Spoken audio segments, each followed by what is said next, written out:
Instagram ಅಲ್ಲಿ ಒಂದು video trend ಆಗ್ತಾ ಇದೆ. ಯಾವ ವಿಡಿಯೋ ಅಂತಂದ್ರೆ ಫಾಲೋವರ್ಸ್ ಜಾಸ್ತಿ ಮಾಡ್ಕೊಳೋದು. ಅದೇನೋ ಗ್ಲಿಚ್ ಅಂತಾರೆ, ಅಲ್ಗೋರಿದಮ್ ಏನೋ ಗೊತ್ತಿಲ್ಲ. ಅದು ಯಾವ ತರ ಸ್ಟೆಪ್ ಬೈ ಸ್ಟೆಪ್ ತೋರಿಸ್ತೀನಿ. ಇಬ್ರಿಗೂ ಫಾಲೋವರ್ ಬರ್ತಾರಂತೆ, ನೋಡೋಣ ಬನ್ನಿ. ಫುಲ್ಲು ಡೀಟೇಲ್ಸ್ ತೋರಿಸ್ತೀನಿ ಸ್ಟೆಪ್ ಬೈ ಸ್ಟೆಪ್. ನೋಡಿ, ಇವಾಗ ನಾನು ನನ್ನ ಐಡಿನ ಬೇರೆ ಫೋನಲ್ಲಿ ನಾನು ಹಾಕ್ಕೊಂಡಿದ್ದೀನಿ. ಫಸ್ಟು ಫಾಲೋ ಮಾಡಬೇಕಂತೆ, ಅದಾದಮೇಲೆ ಅನ್ಫಾಲೋ ಮಾಡಬೇಕಂತೆ, ಅದಾದಮೇಲೆ ಫಾಲೋ ಮಾಡಬೇಕಂತೆ, ಅದಾದಮೇಲೆ ಅನ್ಫಾಲೋ ಮಾಡಿ ಮತ್ತೆ ಫಾಲೋ ಹೊಡಿಬೇಕಂತೆ.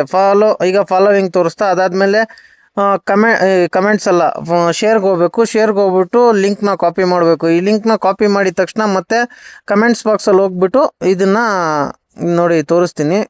ಕಮೆಂಟ್ಸ್ನ ಸೆಂಡ್ ಮಾಡಬೇಕು. ಕಮೆಂಟ್ಸ್ನ ಸೆಂಡ್ ಮಾಡಿದ ತಕ್ಷಣ ಅದರಲ್ಲಿ ಮತ್ತೆ ಒಂದು ಲೈಕ್ ಆಲ್ರೆಡಿ ಕೊಟ್ಬಿಟ್ಟಿದ್ದೀನಿ. ಆ ಕಮೆಂಟ್ಸಲ್ಲೂ ಒಂದು ಲೈಕ್ ಕೊಟ್ಬಿಡೋಣ. ಕಮೆಂಟ್ಸಲ್ಲಿ ಒಂದು ಲೈಕ್ ಕೊಟ್ಟಿದ್ದೀನಿ. ಅದಾದಮೇಲೆ ಮತ್ತೆ 3 ಜನಕ್ಕೆ ಶೇರ್ ಮಾಡಬೇಕು.